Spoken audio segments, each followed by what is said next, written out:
Hello, and thank you for joining the midweek edition of Journalist Hangout. I'm Ayodele Uzubakun. Today on the program, JUSUN agrees to suspend strike, vows to resume industrial action after 3 months if judicial autonomy is not implemented. Tom Polo extends ultimatum for constitution of NDDC board, gives Niger Delta Affairs Minister till June 30 to conclude process. Crisis rocks Kebbi APC over sudden removal of Financial Secretary Aliyu Bature as Publicity Secretary Sani Dododo resigns in protests. And later on the show, ISWAP confirms death of Abubakar Shekau as new leader takes over leadership of Shekau's faction. I'll be hanging out with Babajide Kolade Utitoju and Mojid Jamiu. So if you're ready, let the hangout start now.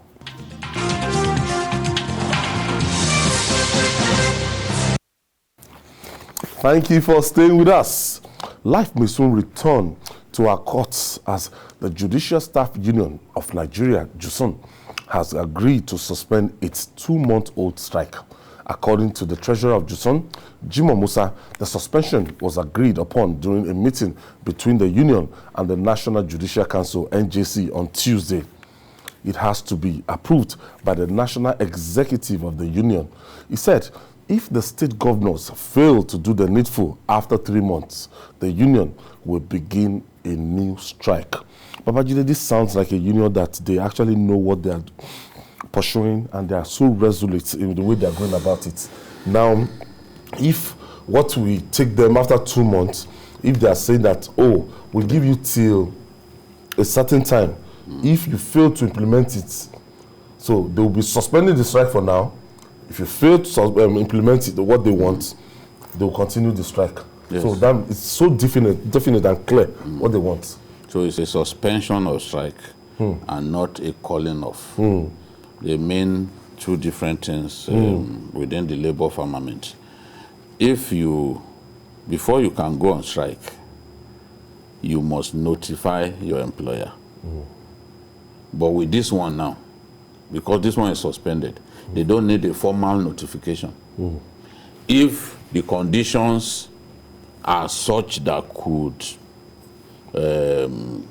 get them angry and get them to see a need for a fresh strike, they will just... If you are trying to play them within that 3 months. They don't need to give you a formal notification, which is the condition set in the labor laws. You know, conditions precedent before you can go on a strike. So they made it clear now, because it appears some governors, some headstrong governors, are still bent on holding on to the finances of the judiciary. So they don't totally believe that these governors will allow this to work. Why governors are behaving as if their life depends on the funds of the judiciary, I wish I understand. Honestly, I wish I understand. Maybe you can lecture me on that. Because I don't know, what is it about, after all? 2 months, people have been on strike, people have suffered. Yet, in their hearts, there are some of them who are still headstrong, and they don't want this thing to happen. You can imagine the way the governor of Rivers State is talking. You know? Saying that, oh, he has always even given them, done projects for them outside of even the budget of the judiciary. Nobody has told you to do any job outside. Just let the money meant for the judiciary go straight to the heads of courts. If President Buhari can do it as old as he is, you, Wike, you are a lawyer. You are not as old. You are probably even his son's age mate. Go ahead and do it, and stop the gallivanting and unnecessary threats. This is what we are saying. Now, governors can be bigger than our nation. They should stop seeing themselves as bigger than our nation. They should stop playing God. 2 months. When they were negotiating, the labor minister reminded them that he, as governor, he implemented judicial autonomy. It's clear in the Constitution, section 212, subsection 3. You can't be bigger than the Constitution. So let's have peace, for God's sake. You can't keep your state safe. People are dying like ants in your states. Yet you won't let us enjoy what the Constitution even prescribes that should go to the judiciary. So you can see from the tone of this their statement that they fear that these governors, after losing in court, they lost. Court seized. Justice Ademola gave judgment against them. They lacked the balls to appeal. They couldn't appeal because they knew they would lose the appeal. Now, instead of simply just doing what the courts told you to do, they refused to obey the decision of the court. Now, those people had to go to court because they knew they were dealing with headstrong people. So they went they went on strike. Now, an agreement has been reached. So let the governors prove JUSUN wrong. But I have my doubts. With people like Wike say he was not carried along. You are not the only governor in Nigeria. If majority of the governors said, okay, this is what we want, you are bound by the decision reached. You are just an individual. Mujid, let's look at the effects in the last 2 months. In the last 2 months, it has been very, very, terrible in the judicial sector. We have police stations filled to capacity. You have even the prison awaiting trial inmates. We have a lot of fundamental human rights cases and cases that one should take to court or injunctions people can get from court, and all those now are just standing still. Ewa, it's unfortunate that we are only talking about the JUSUN or the Judiciary workers' strike because recall that it's both JUSUN and legislative officers that went on strike. I mean, the two of them are together in this, and they have shut down all the states' assemblies, all the states' house of assemblies all over the federation. At the same time, they shut down the courts. So, but that of JUSUN is more pronounced because that is what it has affected a lot of human rights issues. It carries a greater effect. I mean, of course, the legislative aides are not concerned about. They are responsible to legislators. No. The houses of assembly. I mean, okay, the bureaucracy. The bureaucracy there, the structure. I'm not affected by it. That is but it. The courts. The courts are affected. Like the state's house of assembly, for example, they can afford to take their mace and go to the lodge of the speaker or even anywhere. As long as it's within the state. As long as it's within the state. But in the case of the judiciary, that's not possible. So judicial matters have gone comatose for the past 2 months or thereabouts. And for the governor of Rivers State, I was amused. I watched his press conference, I think yesterday, where he said, this June, if any JUSUN worker fails to report, is going to enforce no work, no payroll. I mean, you are a lawyer, your wife is a judge. High court judge. I mean, that shouldn't come from you. If it's coming from other governors, I mean, who are not known to law, so to say, I mean, who are not learned or a member of the bench, but your household is an embodiment of the judiciary, so to say, yourself and your wife. So I felt ashamed that such utterance could come from Wike. But then the governors, through the Nigerian Governors Forum, should heed to the interjection of the Chief Justice of the Federation. You know, the Chief Justice led a committee of the NJC.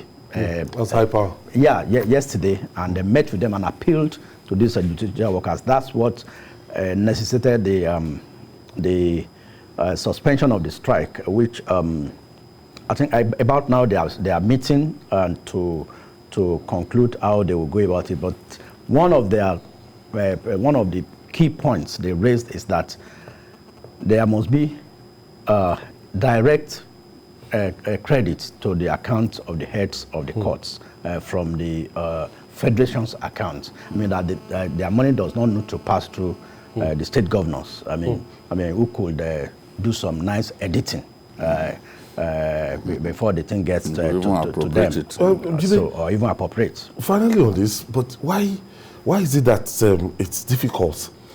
Let's say even the body called the Nigerian Governors Forum, it should not be a body just for when you want to look at who want to be the next president or one part or so political torso or the other. That's when they're vibrant. In such a thing now, I feel that the Governors Forum, they would have come together and just said, look, this is not in our interest. And in the last 2 months, they would have looked for a way to resolve this and convince their colleagues that they want to, sign up to this. That's easier said than done. If it was that easy, they lost that court case years ago. Even Justice Ademola retired now. It could be up to 3 years since he retired. So, yet they didn't implement his judgment. So, that's to tell you, governors want to continue to have a firm grip on the judiciary in their states. Once the judiciary has its financial autonomy, the impact that money has. If someone is in charge of money in your company, you will see how influential that person will be. Will be like the strongest person. Yes, everybody will be worshipping the person. Some will even offer to lick the person's ass because they know now when it comes to money, is the money man. Is the money man. Everybody will be. There is nowhere that anybody is in charge of money that they are not strong. So governors know that once you take the autonomy of the autonomy of judiciary is gone, that of you surrender the autonomy of judiciary, surrender that of legislature, a significant chunk of finances that they used to control, determine how it is spent. They will no longer have any. Not forgetting that some of them are still holding on to local government money. Yes, yes. Because that account hits their own. Yeah, that's so-called JACON. That's so-called JACON. This thing. It's a joint Jack. That so-called Jack. They are the lord of the manor when it comes to they spending. decide. I was told of a local government chairman here in Lagos some years back. When they gave him his own allocation, he burst into tears. Yes. When he looks at the overhead, the salary, he burst into tears.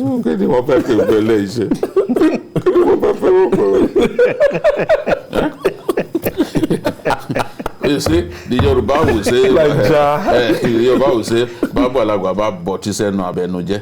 When they give you ogogoro or shinap to drink, you put it in your mouth, you do like that. That's not the only time.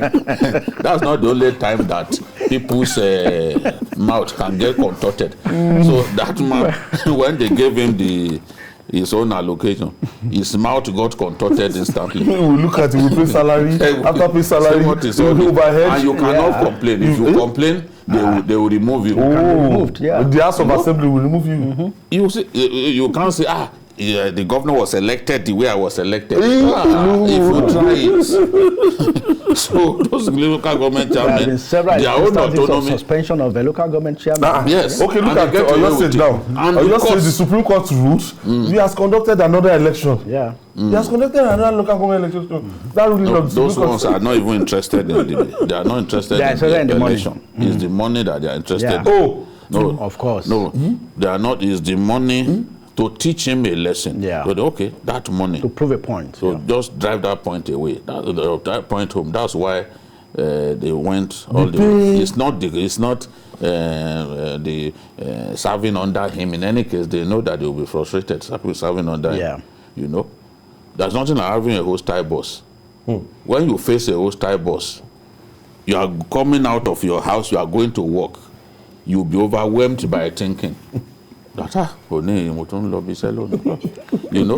The governor can decide to disconnect the electricity and the water supply to frustrate them. Yeah, to frustrate until some of them are forced to now defect. That's what will happen. So one by one. But it's the money that I think they're after to get them to pay. Where you will even see that money, I don't know. Yeah, we see that. That's to negotiate. Now, to compromise is not to accept defeats, but shift ground to avoid conflicts.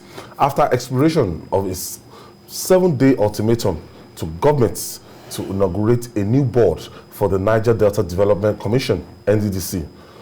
Government Ekpomopolo, popularly known as Tompolo, has extended it by a few weeks. He says the Minister of Niger Delta Affairs, Godswill Akpabio, has till June 30 to conclude the process. Gentlemen, what is happening?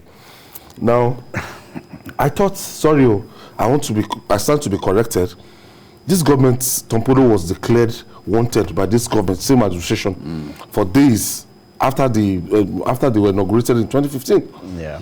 And they were looking for him all around and everything. And he was declared wanted. I thought by now they should be talking about prosecution, everything. Now he's not giving the federal government ultimatum. Something is wrong somewhere. The AY. You are going to history. Water has passed under the bridge. His name is Government Ekpemopolo. Ekpemopolo. That government, it's a government on his own. That government in his name is not for fun. It's a government. On his own. And I want to thank him for extending the deadline. Because we thank him. We thank him without any pun intended. Because, you see, his government in... Where will we be without him? Without him, yes.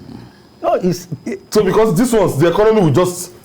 Tompolo for president. Delta State today is having, there's a peaceful atmosphere in Delta. All credit goes 80% to Tompolo. The peace we have in Delta State today, 80% and Delta is very critical. They have 80% different oil fields. That's why Akpabio had to go and meet him. Yes. At Okporoza. Yes, Okporoza in Baramitu. He is High Chief Government Ekpemopolo, the Ebidowe of Ido Nation. So is I'm sorry, and you can see that the man who formed MEND now. Even you have MEND. This is who formed MEND. Ateke Tom had to plead with him to please extend the. I think Ateke Tom is not a king. Ateke Tom is Royal Highness, King Michael Ateke Tom, the Amayanabo of Okochiri Kingdom. So Tompolo is government. Is their leader. That name is not alias. So the government is not alias. It's his name. His real name. And he's living to the billing. So Akpabio has no choice. He's been a warlord. Yeah. And the leader of militants since his 20s. Yeah. Because I remember we did a cover story about him. Look, it's not someone that you can see just like that. When it was claimed that MEND carried out the bombing, that October 1 bombing. In Abuja. And they called him. He said, no, not MEND. It's not my and voice. We will punish the people who did it. We will find them, we will punish them. He told Gulo Jonathan, because the mainstream MEND, including people like John Togo, Boylove, General Boylove, all of them, and Tompolo, they were the mainstream MEND. Yeah. Yes, the person who was issuing statements and all that for on behalf of MEND was Henry Oka. He was just their ideologue. Yeah. The places that they know, deep into the ISIS, yes, Jomogbomo was just their ideologue. Because these ones, they don't have education. But they know where they can sabotage Nigeria. To hit Nigeria, where it pains. Yeah. We had to, led by the VP and the former Minister of State for Petroleum Resources, we had to go and meet them. They were consistently sabotaging. They were not bombing just ordinary pipelines, export terminals. Export terminals. How are you going to export? To the extent that we lost almost 900,000 barrels per day. So the economy will just... Yes. They reached out to them. In the end, they reached out to them and we had peace. We can do 2.2 now, if we want. We are doing 2.2. So I always say that time when people were shouting, in fact, some people blocked me when I was telling them that, look, you can't resolve this with force. Violence. Even the nature of the terrain during the Civil War, the Niger Delta area was a challenge to federal forces because of the terrain, the creeks and all that. So when I was saying, look, we cannot resolve this because you don't need an army to bomb a pipeline. One person can do it. Yeah. So you are looking for them, we pump soldiers into the area, but they could not achieve anything. In fact, at a point, our soldiers were sinking. They were the same people that they were meant to kill, were the people rescuing them from sinking. So I thought our soldiers would have taken amphibious. Is it every training that the Americans do that we do? Do we do the kind of training that Navy SEALs do in America? If maybe one day we will read out the what it takes to become a Navy SEAL, and you ask yourself whether we can do it here. We can't even afford it. You can't even afford it. So please, let's leave that. Tom Polo has had to intervene when the Minister of Niger Delta Affairs was becoming too headstrong and imagining that he could singularly continue to run that place. And look at the embarrassment of these people. What the law says is that all the Niger Delta states must have a representative on the board. 9 of them. Then what, to give everybody a sense of belonging. Yes, what we now had was a situation in which the minister, Akwa Ibom, the sole administrator, Akwa Ibom, the SA to the president of Niger Delta Affairs, Akwa Ibom, and you expected them to simply keep quiet. So they came together. The nationalities, Ondokwa, Isoko, all of them, they came together and said, see, look at the warning that the deputy governor of Delta State told Akpabio, said, go and do what the people have asked you to do. We cannot guarantee what will happen if we fail to do it. I don't know why that would be a problem. No, since how many he knows months? what he's doing. Yes. He knows what he's doing. He told them that, look, the thing will be done after the forensic examination report. Forensic examination. It's taking so long. Forensic audit that is taking eternity. That is what said we cannot wait. Yeah. And these guys are stakeholders. They appeal to him. Their bread is buttered. Every point to be handled. You know, what Tompolo said, see, I've reached a point that I can't be influenced with money. He said, I've reached a point that I can't be influenced with money anymore. Because he's stinkingly rich. I can't be influenced with money, he told them. And said, see, I'm reluctantly extending this ultimatum. Yeah. But you were part of the meeting. The traditional rulers, we are grateful to them. You heard what they said. But go and do what you were asked to do. From our findings, it's as if the minister is the one running the show. It has nothing to do with Mr. President. So he can set up the board. He can. No, see, the president delegated that power to him. Ideally, NDDC is supposed to be supervised by the presidency. Yes. But the president also has the power to delegate. That's the interpretation that because the law, the act setting up the NDDC, did not say the minister of Niger Delta Affairs shall oversee its affairs. No. We are doing a lot of things against our laws, and people, we just get away with it until people come and they want to use force before we will now reset our brains and do what we think is right. This is what we are saying. When they have that board, you from my area, all the I will be able to relate with you. Yes, sure. And there are some gains that will come to them. So they know what they are fighting for. It's about states like Ondo, remember, all of them. Remember when he opened that the building project that he did not start. When he opened it with so much fanfare, governor stayed away. They told him, go and set up a board. Yeah. Mr. President constituted a board. But what did we see? The minister wanted the National Assembly to screen another set of people. The National Assembly said, I remember. Mr. President set up a board led by Odubu, the former vice. So what did we have? His own favored board was accused of corruption. And we famously saw somebody appear to be gasping in public. And a person was supposed to save him. The person was supposed to help him do a kind of first aid, give him some first aid, this thing, was squeezing his neck. And the person who fainted felt like, If I leave this guy alone, he will eventually kill me. He will make this even in that state when he was fainting, he was holding the hand of the man trying to squeeze him to death. Oh boy, you are going too far. Yes, don't squeeze me. Don't asphyxiate me. You are supposed to help me. But by squeezing my neck, you don't have any training. You are not a medical person. Is that how to save somebody who is in distress? You handle somebody's neck, squeezing it.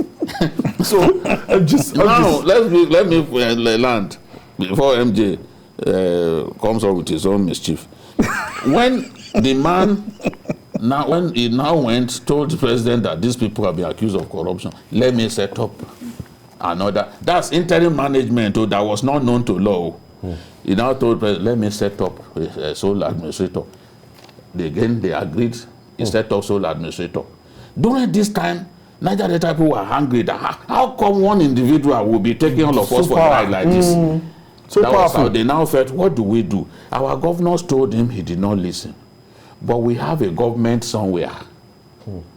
We have a government somewhere.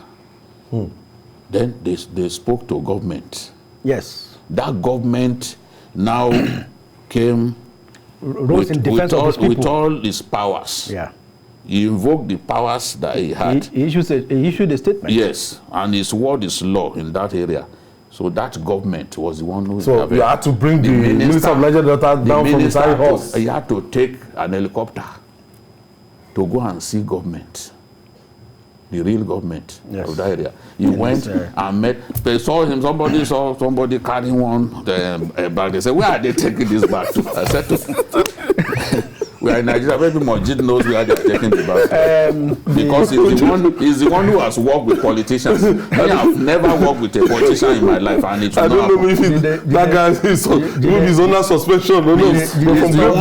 Look at him. He's the one who has worked with politicians. No, deputy chief of staff at the point in time. Me, I've never worked with a politician. You know, and I've told you that I will not work with them. I saw that Ghana must go heavy. The team, and it disappeared when they were coming out. We didn't see the picture when they were going back. No, it's like what Yoruba says. I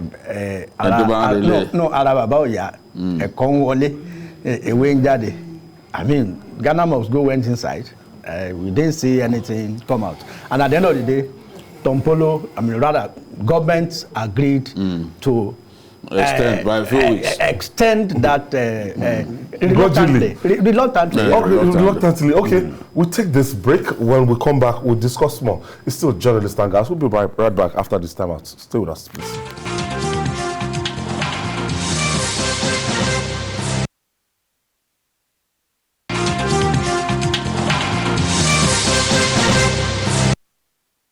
Welcome back. This is Journalist Hangouts, and I have Babajide Kolade Otitoju still in the studio and Majid Jamiu. For a long time, the Kebbi State chapter of the All Progressive Congress, APC, seemed immune from internal crisis rocking most state chapters. But the honeymoon is in jeopardy following sudden removal of the Financial Secretary, Aliyu Bature, over trumped-up allegations. The Publicity Secretary, Sani Dododo, has resigned in protests, and the center can no longer hold for the APC in the land of equity. Marjorie, what's happening? Well, Kebbi State. Yes, in many of the APC state chapters, we have one form of crisis or another. In fact, the bulk of the work that May Malabuni has had to do as interim chair of the APC is to resolve conflicts in the states, because those conflicts actually caused the party to lose 4 states in the last election. You know? So now we are seeing signs that because of the politics of 2023, there are all kinds of crises within the APC in different states, different state chapters. And unfortunately, Kebbi, that we've always seen it as a one-party state, they are showing, the party is showing signs of unease and crisis, which, if not nipped in the bud quickly, could snowball into something bigger that may be unpalatable for the leaders of the party. This is the beginning of a crisis, and that's usually the best time to nip it in the bud. And that's what we'll get to I expect that what has led the party PRO, the image maker of the party in the state, a very eloquent person who had always worked for the party diligently, what has led him to take this decision to live in anger has to be addressed in the interest of the party. I hope that the national leadership, led by the governor of Yobe State, will take some time off from poaching PDP governors to try to address a local problem in Kebbi State. Mojit, before the announcement of the new governor that will join the All Progressive Congress, because the way they do it now is like they have a fantastic way of, in spite of the fact that the economy is not doing well, security challenges, but APC is still gathering momentum and waxing stronger ahead of 2023. It beats my imagination. Impressed. I won't say I'm impressed with the way these governors are joining APC, because look at the governors that are joining APC. They are governors that are concluding their terms. I'm waiting to see a governor who is on a first term, who has a second term to contend for, to come over to APC. That's when I will know that, yes, APC really has a good cash. That's just by the way. Buni was in Samfara. My Malabuni was in Samfara in February, where he announced that he's been able to resolve the internal crisis in the state. Now, they call that the present government in Samfara, the PDP government, came in through the Supreme Court. Samfara is a predominantly APC state, where the present government scored less than 30%, but won through the court, from governorship up to local government. State House of Assembly, National Assembly. Yes, so it was a sweeping judgment that dissolved that nullified the party ESCO, which gave power to. So, with that in mind, one would have expected that as we are coasting home to 2023, they would have learned their lessons and put their house in order. But it's like, as Yoruba would say, the AD that happened to them then is still pursuing them. So, if care is not taken, PDP might continue, especially if they continue with this internal crisis. No, they're talking about Kebbi. Kebbi State. Kebbi State. Sorry, a similar thing happened in Samfara. When you allow internal crisis to like Bauchi, Adamawa, Oyo, and Samfara, APC lost those 4 states. Sokoto. And in Sokoto, because of internal crisis. Now, if this is not nipped in the bud in Kebbi. Okay, let's go to Kebbi State, where joining us via Skype is the Eastern Publicity Secretary of the APC in Kebbi State, Sani Dododo, joins us. Thank you for joining us. Thank you, I'm hearing you. Yes. Can you please pronounce that name very well? My name is Alhaji Sani Dododo. Okay. Okay, Dododo. Okay. Good. Yeah. See, please, what is the bone of contention within the All Progressive Congress in Kebbi State? What happened? Oh, I think he's back. I think we're trying to reconnect with Alhaji Sani Dododo. Jide, you kept saying it ahead of the 2019 election, if you remember. Was it 2019 election? Yes, ahead of 2019 election, about this crisis. Yes, because and it robbed some states. I remember the famous one, Adamawa State. About 10 states were in crisis, and I was warning them to resolve the crisis before the election. Some of my friends on social media kept saying, why are you focusing on us? The PDP too had more crises than this. Why are you focusing? Some will be angry, they won't talk to me for days. Now, in that election, let us look at things. Which party made the most gains in terms of new states, between APC and PDP? Of course, it's PDP. PDP made more gains. They didn't want me to say it. Why are you focusing on us? PDP too, they have their own crisis.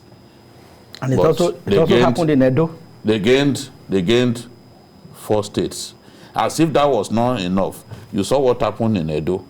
Because it's the APC governors were the ones who caused the party to lose the election. The APC governors worked against their party. If they fear God, some of them will come out and say, this is what we did, because I know what they did even on election day. Apart from election day, they didn't attend the mega rally. Nobody attended the mega rally. I said, they can even fail to attend mega rally and still allow. No, they cancelled that rally because when they saw that, yes, people weren't coming. Yes, I said on election day. That's the day that matters most in an electionary process. What they did on election day, I don't want to say it publicly here. So I have Alhaji Sani Dododo on the line. Thank you for joining us again. Yes. Please just go straight to the issue. Yes. What is the bone of contention in Kebbi State? Why was the financial secretary suspended? Well, the issue is that the party, we have support and labor to build the party, and the party is working well. But very unfortunately, some people among the ESCO decided to make a playground maybe for somebody for the political of 2023. They went ahead and called State Executive Council meeting without the consent of the state chairman while he's alive, and he is in charge. He is the current chairman, Actor Balasani Kangiwa, and during that meeting, they took a lateral decision that they have suspended the financial secretary, Alhaji Ali Batuli, for 3 consecutive months, which is unconstitutional. So by and large, on my own part, I thought that was unconstitutional and it was not done in the right direction. So instead of me to be part of people who want to destroy the party in Kebbi State, I voluntarily resigned my appointment as State PRO for APC in Kebbi State. So it was based on principle. Have you made any complaint to the national leadership of the party led by Governor May Malabuni? Yes, my state chairman, Actor Balasani Kangiwa, already drafted a letter and sent a comprehensive issue that led to this unconstitutional meeting, and it has already about to the National Secretariat. It has been atomized and sent to the National Secretariat for the National Acting Chairman to take a decision on the issue. You said that this can be linked to the politics of 2023. What exactly do the individuals behind this action against the financial secretary want? Is it that they want to totally take over the party leadership in the state, or what? That's what they are planning. That's what they are planning. They want to take the control of the party to the extent they have already sent a letter to the bank telling the bank that he is no more the financial secretary of the party, and the bank refused to honor their letter because they have not sent a letter written by the 3 signatories of the party. That is the chairman, the treasurer, and the financial secretary. So the bank refused to honor their letter. So if it has reached that extent to go and tell the signatory, it means that they want to take over or control of the party totally, which is unconstitutional. So it was based on this that I, Alhaji Dododo, who is one of the pioneer members of the APC, I know how we suffer, how we labor to make this party strong and win the election. So I cannot be a party to this blunders. That's why I voluntarily resigned my appointment. So and I think if I am back with all the current members, we can control and protect the party from destruction. Finally, what are the implications of this kind of move by some elements within the leadership of your party in the APC, in Kebbi State? Well, the implication is that if care is not taken, if the elders and national secretariat do not come to Kebbi State aid, it means that the party is going to be, disintegrated. The party is going to be, scattered. And we are not hoping that, because if it happens that way, because I know the essence of having these all caretaker committees across the country is to reconcile, to make sure that there's no litigation in the court. So I don't know why some people are trying to bring a confusion and a misunderstanding in Kebbi State. And one thing which one does me a lot is that you are a caretaker, not from the national body down to zonal body, out to state and the world level. We are all caretakers. So I can imagine why a care committee can also suspend somebody who's a care, financial secretary. I want to thank you. The now Estua Publicity Secretary of the All Progressive Congress in Kebbi State, Alhaji Sani Do. Thank you for your contribution. And finally on the show tonight, whatever has a beginning must have an end. The end has come for Abubakar Shekau, the leader of Boko Haram terrorist group. This time, for real. A cat with 9 lives. The leader of the rival group, Islamic State West African Province, ISWAP, Abu Musab al-Banawi, confirmed the death of Shekau in an audio recording. Shekau was said to have blown himself up to avoid being captured during a battle with ISWAP. Meanwhile, Shekau's death may not be the end of his group, Boko Haram, as a new leader is said to have taken over. The announcement of his death was in line with the argument of Babajide when this issue came up for discussion recently on the program. Let's share with you quickly.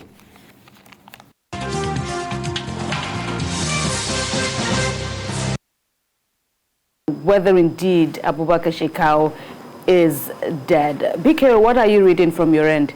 Kind of inclined to believe that Abubakar Shekau is dead, because yes, in the past he was said to have been killed, but at that time those stories came from the Nigerian army, and they released pictures of someone, people similar to him. But this is a completely different scenario. ISWAP men had been fighting Shekau's men for some time. Since August 2016, when ISIS that Shekau had pledged loyalty to the decision to replace him with Abu Musab al-Banawi, the son of the late founder of the group.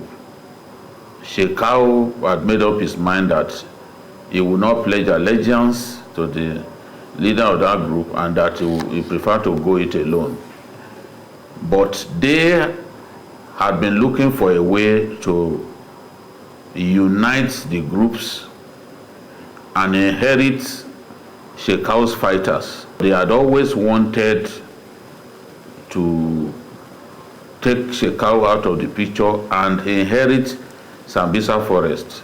So they launched an attack, fought his men for more than 2 days, and after defeating his men, they decided to then go to where he was hiding.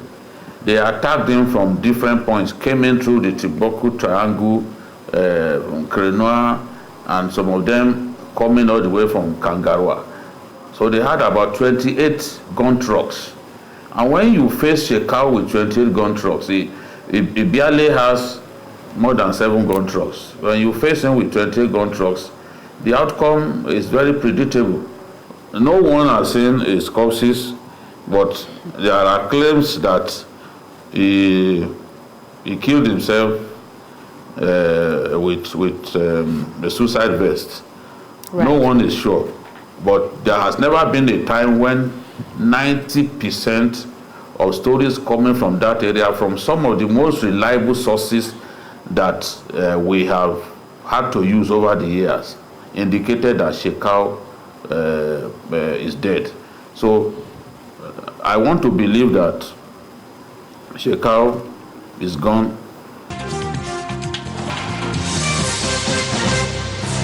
I'll quote President Barack Obama when Osama bin Laden was killed, and a lot of people were doubting it. And he said, one thing that is certain is that you are not going to see the man called Osama bin Laden in the face of the earth again.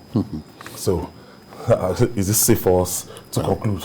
Yes. That's the point cat with 9 lives.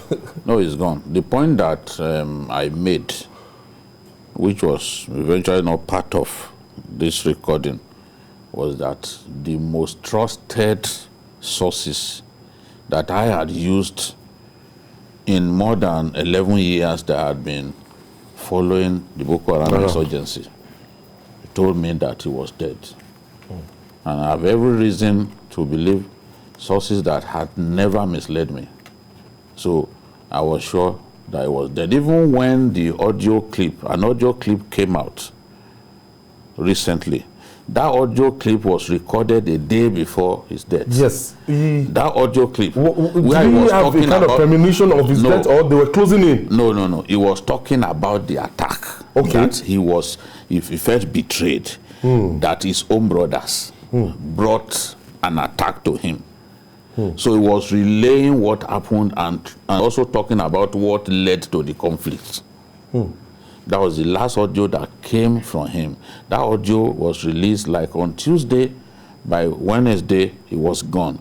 You know, the fight was on. So where he was, he knew they were closing in. So he was talking about what led to it. So even with that audio, some people were misled to think that, oh, he was still alive.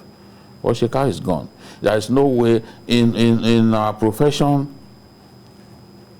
you are bound to believe certain stories when you look at the caliber of people giving you information. When they talk about football transfers, Fabrizio Romano is regarded as the best in the world. He's an Italian. When he tells you Pogba will join Juventus, the world takes it as the truth. There are people like that in the Northeast that we have had to use over the years. Whatever they tell us, we discover that is the truth. So I knew that Shekau was gone, and now there is a new man who said, no, I will not pledge allegiance to ISWAP. We are going to retain this territory. That's the person. Does he have the capacity? The problem with ISWAP is, no, Shekau still has many fighters. Because when you look at the areas that he controlled, right up to Mandara Mountains, up to Adamawa, those areas, and southern Borno, he has people. So the guy is trying to say, look, I will not allow you to inherit this Sambisa. We will fight on. So they're still fighting? Yes, he's still holding on to Shekau's people and the territory. MJ, now I thought with Shekau out of the picture, and the war would be easier. Not knowing that for even ISWAP to have the capacity to neutralize Shekau, that means we have a tougher opponent in ISWAP. It's both good news and bad news for us in Nigeria. Good news in the sense that now they are distracted. ISWAP is fighting Boko Haram remnants. They will sort it out. At the end of the day, Shekau's guys may decide to continue to fight on, but how far or how long they will do that, God knows when. We don't know. So they are distracted now. They are distracted. Now, some of them might eventually decide to go with ISWAP. Abanawi. So, but before that happens, I expect that our strategists, our security forces will use this window to re-strategize and close in on them. By the time they destroy themselves, whatever remnants is remaining, before they gather themselves and they team up to become another formidable force, will be able to inflict some heavy blows on them. But as it were, there's no doubt about it that Shekau is gone. And whether or not the person who is taking over will have that willpower to be able to do the kind of things Shekau has been doing, because Shekau has been declared dead like 5-6 times. He will come back again like somebody who is reincarnating. But this time around, this will further weaken their morale, I mean, of his fighters. But then recall that the ISWA guys, I think they are more deadly than Boko Haram. There was a time that I even felt, because the mystery surrounding that name, Shekau, I was even thinking that it's not an individual, that maybe it's just a position, that anybody can be Shekau. Because that's what when they claim to have killed him severally. I remember one of our generals saying that. But of course, Shekau has always been Shekau. It's not his position. No. That's his name. Shekau. He grew up. He was a perfume seller, local perfume seller. Originally, he hailed from Yobe State. You know. Abubakar Shekau. There has always been Shekau. So people should stop deceiving themselves that this thing. He was never killed until now. Those things were not true. If you kill, so now the new leader is Bakura Doro. That's the new leader of his own group. So what can make a man? If Shekau was alive, by now he would have issued a statement, a video or audio. When the Nigerian army claimed that they overran his farm, he came out to say, I don't have a farm. He said, you lied against me, I don't have a farm. So how many weeks will it take for him to respond to rumors of his death? If it did, since 21st of May. He's gone. And the way we said he died was the way the ISWAP leader, Abu Musaba, but now would make a man blow himself up. Right, it's the consequences.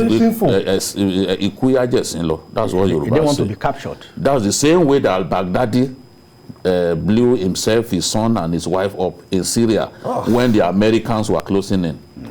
He was in the tunnel. He knew the Americans had come to catch him. So he blew himself, his son, and they prefer to die that way than for you to capture them and put them on trial.